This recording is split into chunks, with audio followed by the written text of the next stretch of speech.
안녕하세요. 매일매일 습관처럼 매일 헌법. 창이 좀 바뀌었어요. 매일매일 똑같이 하다가 창을 좀 바꿨습니다. 자, 일단은 헌법 총론의 헌정사 요거 오늘 자 10월 14일 날 보겠습니다. 월요일이니까 또 시작해야죠. 창이 바뀌어 저도 너무 화나죠? 너무 크지요? 그래도 자꾸 바꿔야죠. 자, 그럼 오늘도 일주일을 쭉 시작하는 10월의 중순입니다. 자, 바로 가보겠습니다. 매일 헌법 정인홍입니다. 자, 24년 국회직 구급 문제인데요. 요거 헌법재판소에 갖고 통치구제를 넣을까 하다가 아무래도 헌정사 문제 앞에서부터 좀 살펴보는 헌정사 문제 편을 해갖고 앞으로 총론편에서 살펴보는 걸로 할게요. 자, 살펴보도록 하겠습니다. 일단은 헌정사에 관련된 헌법재판소에 관련된 헌정사. 헌법재판소. 자, 헌정사를 좀 살펴보면요. 일단은 10하고 20하고 30하고 40하고 50하고 그 다음에 현행헌법인 60 이렇게 되어 있는데, 자, 헌법재판소의 본질이 위헌법률 심판이에요. 위헌법률 심판을 했었던 곳 따져보니까 이렇게 되어 있죠. 헌위, 헌대, 헌의, 헌의, 헌. 우리나라에서 헌법재판소가 위헌법률을 빼먹은 적은 한 번도 없어요. 위헌법률 심판, 위헌법률 심판. 좀 줄여서 쓸게요. 위헌법률 심판, 위헌법률 심판. 자, 위헌법률 심판, 법률 심판. 이건 쓰다 보니까 다 쓰게 됐네요. 자, 위헌법률 심판, 위헌법률 심판, 위헌법률 심판. 자, 거기다가 헌자라고 딱 썼을 때, 요거 헌이라고만 썼을 때만 요게 헌법재판소를 얘기하는 거예요. 헌법재판소. 우리나라에서 유일하게 헌법재판소가 아니라 대법원, 법원에서 자, 헌법재판소 사무를 담당했었던 적이 있었는데 바로 3공화국이 유일합니다. 3공화국이 유일하고요. 나머지 헌법위원회라고 돼 있죠. 이거 헌법위원회. 자, 이거 헌법위원회. 이렇게 보시면 될 것 같아요. 헌법위원회. 처음부터 이렇게 쓰시면 되지 뭘 또 이렇게 불편하게. 여러분 외울 때 이렇게 외우시라고요. 자, 헌법위원회, 헌법재판소, 대법원, 헌법위원회, 헌법재판소 이렇게 외우기보다는 두 문자를 좀 따갖고, 저는 요 단어가 요거하고 비슷하더라고요. 헌법위원회를 헌의라고 했는데 요거하고 비슷하잖아요. 헌의. 그래서 헌의원대 헌의헌의헌 이렇게 외워주시면 조금 더 리드미컬하게 빨리 외울 수가 있어요. 헌의원대 헌의헌의헌. 거기다가 탄핵재판을 헌법재판소에서 담당을 했었는데 헌법재판소 이외에 탄핵재판소를 따로 두었던 적이 있었어요.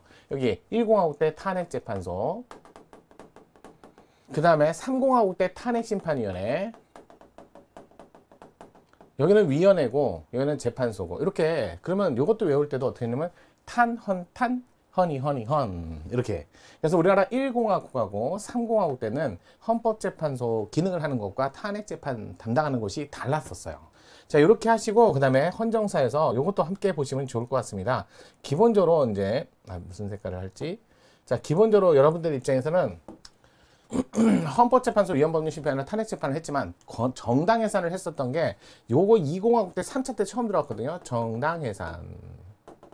그렇기 때문에 정당해산 이렇게 현행헌법까지 쭉 이어져 왔어요. 이렇게 되고, 그래서 이제 세 개의 기능을 하고, 그다음에 자, 탄핵재판과 위헌법률과 정당해산뿐만 아니라 권한쟁의라는 말을 하죠. 권한쟁의는요, 딱 요것만 기억하시면 돼요. 권한쟁의는 헌법재판소라는 이름을 썼을 때만 합니다. 헌법재판소라는 이름을 썼을 때만 권한쟁의를 해요. 대신 요때 권한쟁의는 국가기관 간에만 권한쟁의를 하고요. 여기는 국가기관과 간과 지자체 간, 그 다음에 국가기관과 지자체, 이렇게. 자, 권한쟁의의 범위를 넓혔어요. 그러면 유일하게 현행헌법 하에서 처음 들었어요. 다른 때는 없었어요. 현행헌법 하에서 자, 헌법소원이라는 기능을 처음 하게 됐습니다. 그래서 현행헌법의 헌법소원, 권한쟁의, 정당해산, 위헌법률, 탄핵재판이라는 것을 해갖고 모두 5가지가 헌법재판소 고유한 권한이 됐다. 이렇게 해갖고 지금 현재 5가지 기능을 하고 담당하고 있습니다. 요걸 헌정사를 보시면서 이제 문제를 푸시면 돼요. 자, 바로 볼게요. 헌정사. 역대 헌법상 헌법재판에 대한 설명으로 옳지 않은 것은 옳지 않은 거. 1번 제헌헌법. 자, 제헌헌법에서 헌법재판을 담당하는 기관으로 헌법위원회. 그때 당시는 10하고 때 제헌헌법 때는 헌법재판소에서 탄핵재판을 안 했어요. 탄핵재판은 따로 탄핵재판소라고 따로 뒀습니다. 자, 헌법위원회를 두었고 그 권한은 위헌법률 심판에 한정 한정되었고 헌법소는 없었죠. 권한쟁의 없었죠. 그 다음에 권한쟁의는 탄핵재판이라는, 그러니까 헌법재판소라는 이름을 썼을 때만이니까요. 정당해산도 없었죠. 그러니까 위헌법률 심판, 탄핵재판을 해야 되는데 탄핵재판소 따로 있었죠. 그러니까 오로지 권한은 위헌법률 심판 하나에 한정되었다. 맞는 지문. 1960년 3차 개정헌법은 헌법재판소 상설기구를 만들었는데 실시는 안 했어요. 또 20하고 때는 헌법에 조문은 있으나 실시를 안 했어요. 법률의 위헌 여부 심사, 헌법에 대한 최종적 해석, 국가기관 간의 권한쟁의. 그래, 헌법재판소라는 이름을 썼을 때 권한쟁의. 정당해산 처음 들었죠. 20하고 때. 자, 탄핵재판, 그다음에 대통령, 대법원장,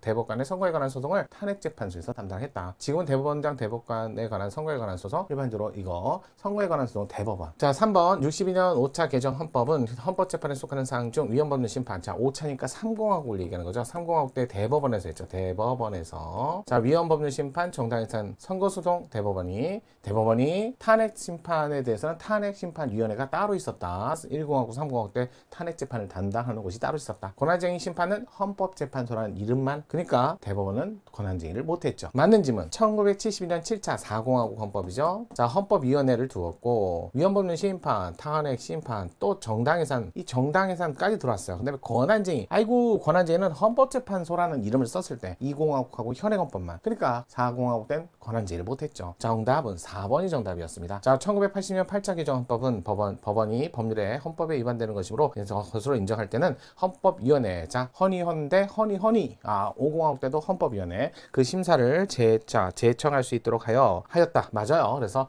일단은 개정 50하고 헌법은 법원이 법률을 헌법에 위반되는 것을 인정할 때 헌법위원회가 담당했다. 맞죠? 그래서 정답이 4번이었어요. 이렇게 헌정사 문제 봤습니다. 헌정사 문제가 요즘에 뜸하긴 하는데 그래도 언제 어떻게 나올지 모르니까요. 잘 정리해 두시는 게 좋을 것 같아요. 물론 이게 모든 영역이 아니라 통치구조를 같이 해야만 나오는 영역이기도 하지만 그래도 좀 알아두시면 좋지 않을까요? 자, 오늘은 14일 월요일 됐습니다. 내일 모레 필피 일주일 또 열심히 달려봐야죠. 그러면 매일매일 습관처럼 매일 헌법 정의로입니다.